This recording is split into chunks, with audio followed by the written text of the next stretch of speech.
Thanks, everyone, for joining us on this episode of Carefulist, the podcast. We are extremely excited and honored to welcome Dr. Mary-Elizabeth Harmon to the show. Welcome.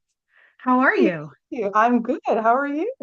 I'm doing well, thanks. I'm so Good. excited for you to be here. We have some great conversation coming up. So, for the folks who don't know you and aren't familiar with your background, I would love for you to just tell us a little bit about your caregiving story and where it started. Okay, so my caregiving story, I would say, started probably in 2015. At that time, I was a long distance caregiver for my parents, and that I was doing their finances. And then in 2016, my father started to really decline with dementia. And he and my mom moved into a senior community in Chicago. They had been living in DC. And we chose that place because it had both independent and assisted living. But it became clear that they still needed family support inside of the community. And that was my niece was doing that work. And I went to visit because my father had been put on hospice and I just wanted to spend some time with him before he passed. And in that process, I noticed that my niece was she was just overwhelmed. She was burned out because she had been looking after my parents for years at that point. And so I was between jobs and I said, you know what? I don't have a job. I will stay, I'll support my niece. And in that process, I ended up becoming my father's full-time caregiver. And Okay. and I began living with them. And so I lived with my parents, um, so for my with my dad and my mom full time until my father passed. And then he passed. And then, like 3 days later, we went into lockdown. And I've remained with my mother, and I still live with my mother today. Wow. And Mhm. just for clarification, lockdown was 2020 for the COVID pandemic, right? Yes, that's correct. That's correct. Okay. Yes, yes. Oh my goodness. That's so much all at once. Mm-hmm, mm-hmm, mm-hmm, mm-hmm. Oh my. So in that kind of situation, it can be difficult to find and keep your humor and to find joy. Um, how was that for you? Were there moments that you were able to sort of glean some joy or find a sense of humor that kept you going? Yeah, I would say actually my humor, I think my humor had kind of been on a downswing for years before that, just in that I was going through many career transitions. Hmm. But in terms of like when I began caregiving for my dad, I did actually have moments of joy. So first of all, one thing I did was I allowed myself time to create something. And so I started working on a book. And so that for me was very joyful. So the first hour of my day was dedicated to my enjoyment, whatever it was I wanted to do, exercise, writing, meditating. So that was kind of where I got some joy. The other periods of joy I kind of stumbled upon in a funny way. What happened was, uh, my dad, as I mentioned, he had dementia and he was fully bedbound, and so I required another adult to help take care of him, to lift him, and do all of the activities of daily living. And the aides that would come to the house were, I would say, 99% African descent.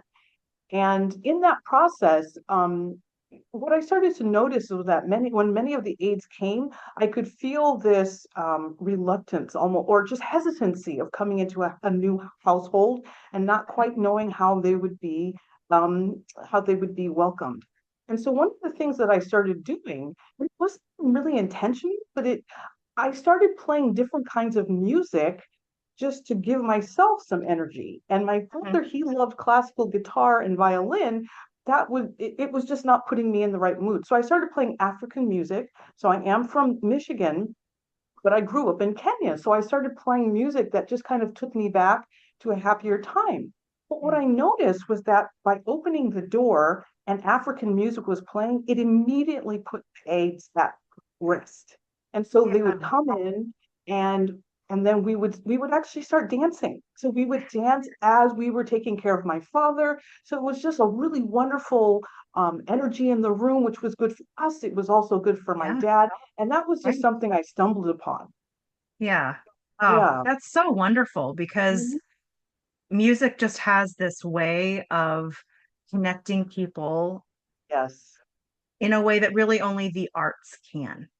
I Um, agree 100%. and it crosses obviously language barriers, but we experienced that with my mom and Okay. her dementia journey. She loved music always. And so my dad would have music playing for her all the time. And it went from like her favorite bands, then to classical music, which she always loved as well. So if anyone out there is looking for things like that, you can create playlists on Spotify for free and stream the types of music that you enjoy and that your loved one enjoys. And that is a really easy way to bring some light into the room. Yeah, yeah, definitely. It brought a lot of joy. Oh, I'm so glad to hear that. That's a great insight. Thank you. Um, One of the other things that we talk about bringing us joy as a collective human experience is food. Yes. But it can also be a real pain point and a source of frustration, particularly for caregivers, because it's one more thing you have to think about. So I'm curious if you have anything that is your go-to food or your go-to recipe that is easy and people enjoy, or maybe it's not so easy, but it makes a lot of it and you can freeze it, or do you have something that you could share with everyone? Yeah, and I would say actually more so than a go-to recipe, I would say a go-to kitchen implement. If Oh, I did not have a pressure cooker, I think I would have lost my mind, quite frankly. well, that's So great. yeah, my dad, even though he was fully bedbound, he still had a pretty robust appetite. And I was happy for that because a lot of people, the appetite goes away. Yeah. Remind me, I have something else I want to say on that. But so what I would do, he required a blended diet. And so I Mhm. would make pots of soup, which I could make in literally 10 minutes in a pressure cooker. And then I Yeah. would blend them with some butter just to give them a little bit more richness to keep some, meat on his bones. And so Yeah. I would say for me, the pressure cooker, more so than the recipe, was a lifesaver. And it was also a meal that I could give my mother and I myself could eat. So it was kind of covering all bases. Right. Um, but then another thing that I did make for him a lot, which he very much enjoys, were protein smoothies. So when we think about um so we think about, yes, obviously we're feeding people, but Mhm. one thing I want to bring up that hadn't occurred to me, but okay, so I'll just say what it was. So my father's nurse said, wounds, Mhm. that's a think like we tend to think of them as pressure issues, but it's really a nutrition issue, or it's as much a nutrition issue as it is a pressure issue. So if you're not getting the proper protein to build the wound back, then you're just going to have persistent wounds. And so I thought, okay, what can I do to give my father a really high protein diet, it's something that he could eat. And so Right. smoothies was the way that I went. And so I got very good quality proteins and I made them with, blueberries, whatever. And I could jazz them Yeah. up and then I could throw some collagen in there. And I would also throw some chlorophyll in there. And the reason why I did that was the chlorophyll was mostly just to give him something green because again, he couldn't really chew. And sometimes like, Mhm. just pureed kale wasn't the most palatable. So I just tried to give him chlorophyll however I could. Ended up happening was his nurse said to me, so, hey, wait a second, what are you doing? Because my dad had a wound and it healed really, really quickly. And I said, well, I'm giving him smoothies with collagen and chlorophyll. And she goes, well, whatever you're doing, keep doing it. And so then I started doing some research and discovered that chlorophyll, but both collagen and chlorophyll are very beneficial for wound healing. And so even if you don't Oh, have a wound, it's something that you can give a person to help stave off a wound. And so, just interesting. collagen, like now we all talk about collagen for beauty, but Right. collagen, so it helps to keep skin intact. And if somebody is in the bed and can't get up and is always in the same position, and then also even just the friction of a sheet can cause a wound. Yes. It's very Yes. important to keep, the protein and to keep the skin intact. So I would say that protein, collagen, well, collagen is a protein, collagen and chlorophyll would be two other things that I would recommend people looking into. But I would say that chlorophyll can interact with certain medications, so do make sure to look into that before giving it to your loved one. Yeah, those are great suggestions. And as she said, just check with your healthcare provider and make sure that it makes sense for your loved one. Those are really, really great ideas. So thank you for that. That's You're not something welcome. we've talked about before. Um, so as we're talking about caregiving and all of the things that we're learning as we go through this process, um, how has it given rise to the work that you're doing today? Tell everyone what you're Yeah, up to. yeah. So, what I'm up to right now is I'm building a company called Village Company 360. And what it does, or my vision, is uh, to to inspire wonderful places where we can grow up and grow old by fostering care communities or villages and care economies for neighbors. So, um, as you know, as a caregiver or as a former caregiver, it's not always easy to get out of the house. And actually, wound care stopped me from getting out of the house, and that I needed to stay at home to provide that for my father. But it didn't but caring for him didn't necessarily take up all of my time. So it did give me a chance to kind of think about what kind of a business can I make. And Mhm. so that's what I'm working on right now is to help people to form villages or care supportive communities with their neighbors. Oh, that is excellent, and it's so very needed. As you know, as I know, and anyone who's listening, caregiving can be very isolating, Yeah. and you know you need help, but you don't know where to go. You don't know Mhm. who can help, Right. and the system's not set up to make it easy. So, do you know of other people who are working on village making? Yes, yeah, actually there's been a village movement in the United States for the Hmm. last 20 years. And so the way that that got started was back in 2002, so it's even more than 20 years old.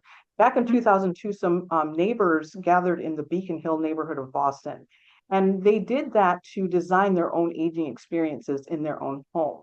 And in that process, they formed a nonprofit called the Beacon Hill Village, and they had a lot of success. And then word spread and then people wanted to say, hey, well, what are you guys doing? And so then it just kind of Yeah. grew and grew and grew into this big village movement. And so now the village to village network exists, and that helps neighbors to support neighbors in the way that I've described. So yes, there are other people working on this as well. Wow. Mhm. That's incredibly inspiring. So, are you working in the same vein as that, or is yours a little bit different? Yeah, it's similar but different is what I like to say. So it's similar in that, the spirit of it is very much the same, but with the village to village network, or actually, so let me just say what the prevailing village making kind of looks like right now in the United States, and then I'll kind of explain the differences that I'm kind of working towards. So Okay. right now, generally, by and large, and of course there are exceptions, the villages are formal entities, so they're 501(c)(3)s. And what they Mm. do is they recruit volunteers and then connect the volunteers to older adults living in the community. So Okay. that's the And way those that they work. 501(c)(3)s are nonprofits. Nonprofits, yes, thank you. So they're Sure. nonprofit organizations, right? Okay. So the way that I'm working on village making is I wanted to make it more accessible, to neighbors of all ages. Well, yes, so neighbors of all ages to make it a little bit easier to get started. Mhm. And so one of the things that I'm working on now is what I'm calling the Tiny Village Project. And so for me, I define a village as a care or supportive community of three or more people. So by defining it that way, automatically, I've made Mhm. it a little bit more accessible. So what that says is join up with two neighbors and, do something together, whether that's to assist in the care of an elder or even just to connect and do something that you think is fun. So yes, we have caregiving um, needs in this country, but as you know, Americans are getting increasingly lonely. So anything that's going to help to connect people. So that's one thing. The other thing that kind of differs with what I'm imagining as to what is prevailing is I more so than so I'm working to foster villages in buildings, in multifamily buildings. And Mm, so with the prevailing village model, a lot of the people are homeowners. So it's they'll send people to the home. And so the way that I got the idea to work in a building is that after my father became fully bedbound, and when I moved into the senior community with him, it almost didn't make sense for us to stay there because it comes at a cost, and I was there all the time anyway. So we moved into a standard apartment building, and so that's where I actually took care of my father until he passed away. But mhm. in that process, I became so tired that I thought about jumping off the balcony, and I thought this is pretty crazy. I'm in a building full of people who I'm sure would assist me if they knew what my situation was. And so Yes. that's kind of when I got the idea of let's do this in a building. The other Hmm. thing is that I want to work towards connecting people with medical care. So medical care is generally not something that exists in the current villages. There are exceptions to that, but it's not something that's kind of standard in a village. And Yeah. again, that really kind of grew out of my experience as a caregiver. So something I touched on very quickly but didn't quite explain was that wound care actually stopped me from getting a job. And the reason for that, for people who may not know, is that wound care has to be done by a nurse or a family member. So um, yeah, so a nurse or a family member. And even though my father was on hospice, wound care was not something that his hospice nurse was kind of that was not something part of her normal activities. So I said, okay, well, fine, I'll find a nurse. But the nursing agencies in this area charged in 4 hour blocks $75 an hour. So that's $300 just to change some bandages on a wound.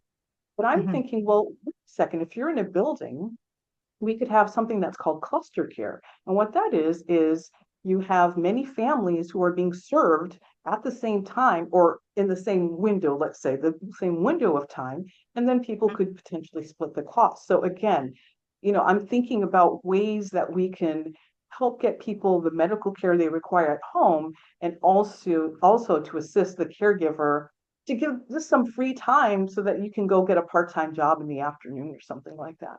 So I'm Yes. thinking about it as much as a caregiver as anything. Right.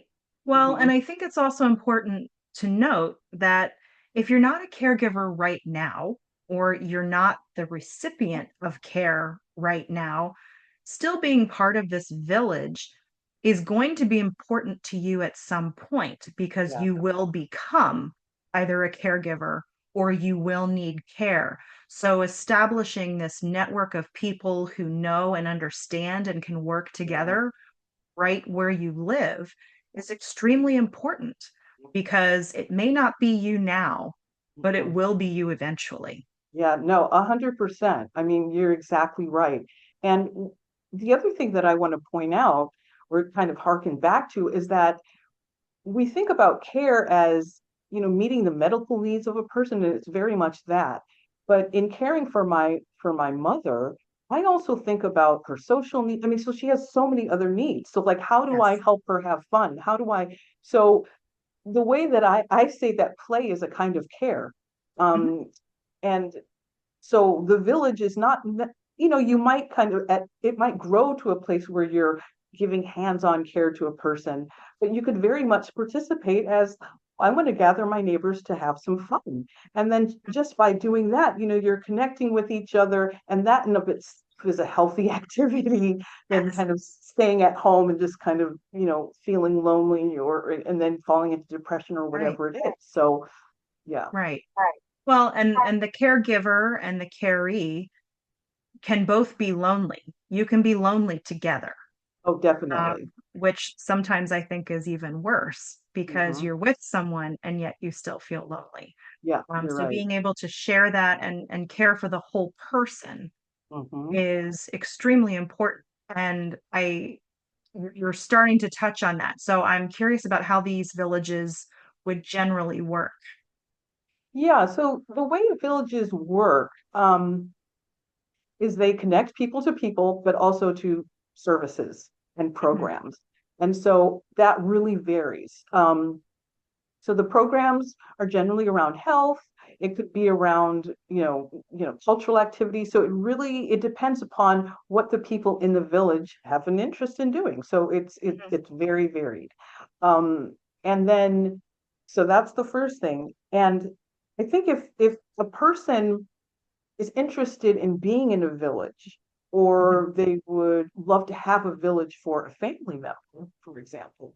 One of the things that I encourage people to do is to just start with what needs to get done. Right? Yeah. So just kind of make a list of all of the different things that need to get done, and that can be, meal preparation, transportation. I mean, the whole thing. But then also do include those entertainment and just kind of like fun activities in there as Right. well. And then Yeah. you can say, okay, with all the things that required doing, to support my mom or my loved ones' health and well-being, what are the things that I really enjoy doing, or what are the things that I do well, what are the things that I can't delegate? And so you put those in one bucket, and then with the other, you can put the other activities in another bucket and say, all right, well, so these are things that I can now invite people to assist me with. And Mhm. that's basically how you get started. Uh, yeah, so it's pretty easy, but then you do have to kind of make connections with people to make Right. those invitations. And someone sort of has to be the leader of the village.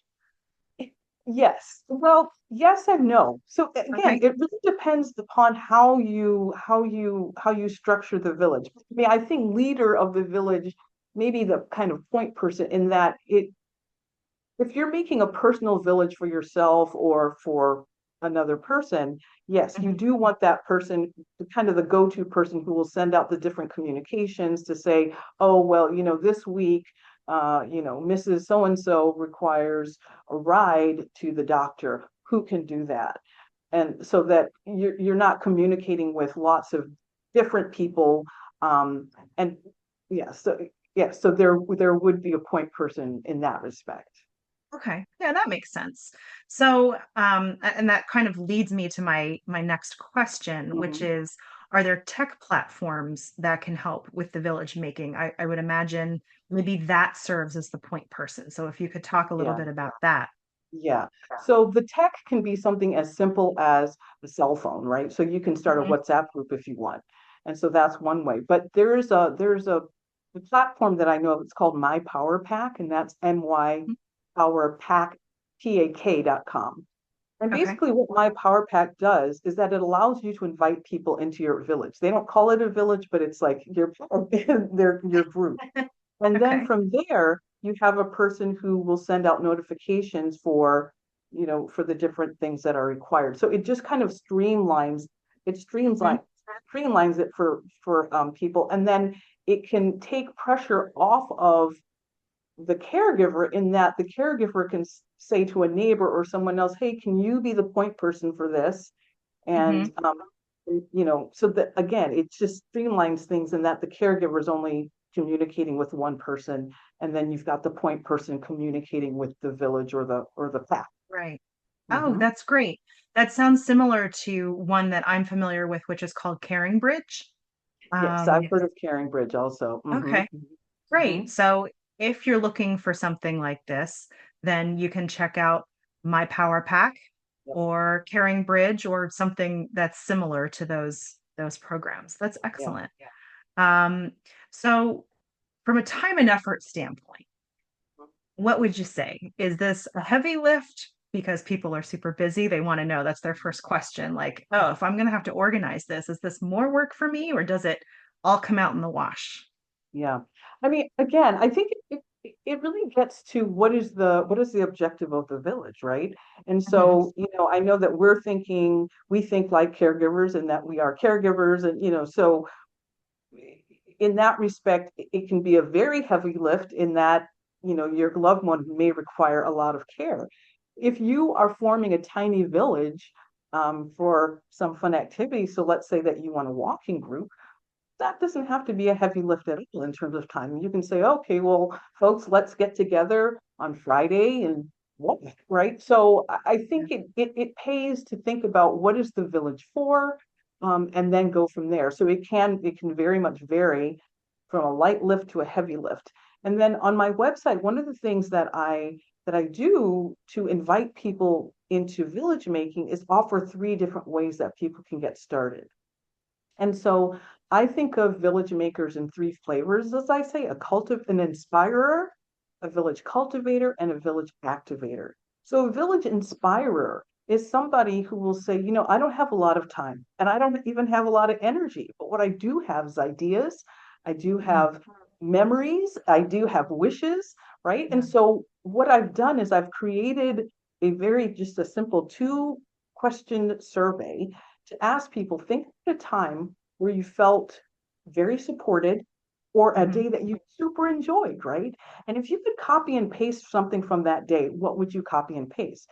It's very valuable information, right? And Yeah. so it's valuable information for somebody like a caregiver who's wanting to build a business, or just a neighbor who's wanting to serve the neighbor, to say, oh, well, there are these people in my neighborhood who would really love it if somebody would organize excursions to the thrift store, right? And Yeah. so that's a way that somebody can get involved in village making with just literally getting online, doing a 2 question survey, but you're really contributing something to the well-being of your neighbors. So that's one thing. And the other is, again, the tiny village. So that's, you decide with your neighbor how much time you want to do, what you want to do. And then the Mhm. village activator, that's a little bit more of a heavy lift, but that requires, or what entails, let me say it that way, um, discovering what are all the gifts and talents that are in your neighborhood. And then how can you start putting those things together? Right. So there are ways that people can get involved. And I invite people to come to my website, to click around, see if anything entices or, is interesting to them, as a way Mhm. just to, kind of get started if they're interested. Yeah. Well, I think it's wonderful. And I think it's so needed. And I know I've said that before, but I can't think of a better word because people do have so many talents and there's so many things that they can bring to the table.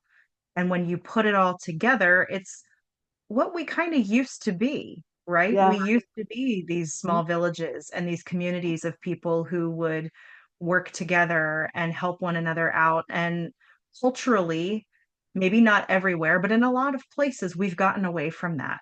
Yeah. And I think the places that we're feeling it the most are the caregiving community. Hmm. And Hmm. I mean, this podcast isn't about parenting, but I would say to a Right. certain extent, particularly when children are very young Hmm. and people are rearing very young children, that can also be very isolating and we don't support one another in the way that we used to. Yeah. So I would love to hear a story if you have one. Sorry, I hope I'm not putting you on the spot. That's okay. About how you've connected with neighbors or a few things that you've learned throughout the process of developing your website and this program and the way that you think about villages. Yeah. So I would say that I started village baking even before I was a caregiver. And so Mm. the way that that started was I moved into a condominium in downtown Atlanta, and I was of the first group of people to live in this building. It was a Okay. newly converted office building.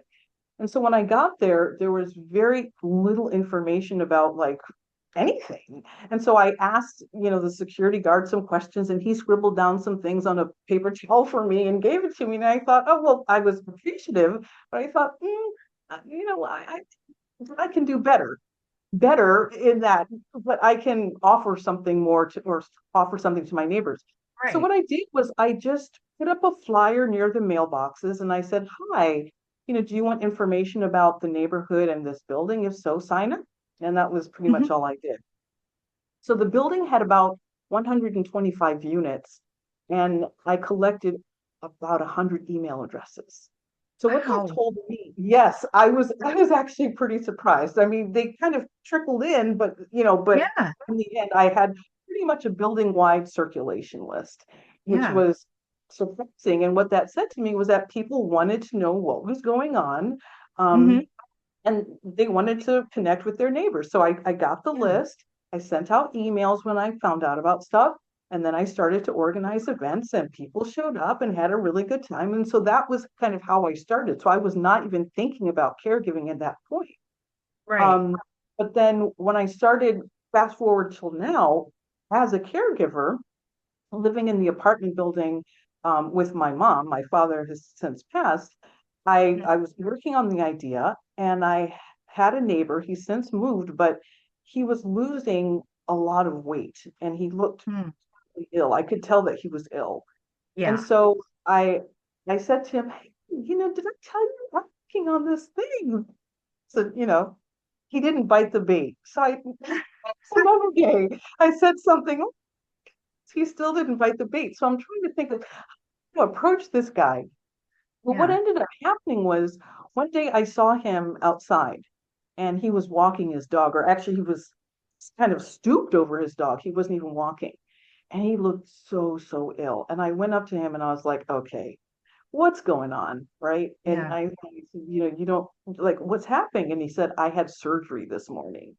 And I said, what? You had surgery this morning? And I said, oh, no, no, no, no, no. Don't, do not ever walk your dog again. Call me first, right? And so I Yeah. gave him my telephone number, and I told him if ever he needed assistance with the dog to let me know. And so that Mhm. was how I connected with him. And so he would text me, and I would go and walk the dog. And Mhm. it was good for me in that it got me out of the house sometimes, because again, as a caregiver, it is very easy to get so focused on all the things that Yes. you have to do that sometimes you just don't take a minute to stop and go outside. And then, Right. the dog loved it because I walked him all over the place. And then my Yeah. friend liked it because he could rest. So that was Yeah. just one way I connected um, with a neighbor in my building. And then another was in my building, we do have some children. Mhm. And there's a boy on my hall, and he was, 9 at the time when I first met him. And I had some, I don't remember what it was, but I gave him some little gift. Okay, Mhm. fine. And then I got something else, and I thought, well, I think he would like this too. And so I gave him a gift. And Okay. then soon his family started, kind of giving me little gifts. And then we just kept, going back and forth. And then it got to the point where we all became very comfortable with each other, to the point where he can come and stay in my place if he needs to. And Mhm. that was a situation that happened recently. They had some fumes in their apartment. And so it Mhm. just starts with just, hello, how are you? Gifts, so it doesn't have to Right. be strategic. It's just whatever you feel, just go from your heart, I would say, Yeah. connecting with Right. people. Hmm. Yeah. And, you know, you never know what's going to come from those seemingly tiny little interactions, Yeah, right? I know. And if you don't take the opportunity to make those connections, um, unfortunately, you kind of continue to do things on your own. Yeah, you do. Um, You do. You do. and one of the challenges, I think, depending on the illness and depending on the person's personality, of course, people are very private, which Yeah. is totally understandable. Um, but it does come to a point where you have to decide when and how you're going to let people in, because it it's too much to do it on your own. Hmm. Hmm. And Hmm. finding some way, and I think this idea of creating these villages where you live is an excellent answer to the question of how am I going to keep doing this? Yeah, yeah. But you bring up a point that's something that I'm going to write about soon, and that is, our village is the end of privacy. Because I Yeah. know, people are private. My brother-in-law was very surprised to hear me say recently, because I'm an extroverted introvert. Mhm. And so when I'm out or when I'm connecting with people, I'm on. But when I'm at home, leave me alone, please. And Right. so I understand how people may not want to be bothered, but how do we serve people like that even? So I Mhm. think that there's ways that you can do it.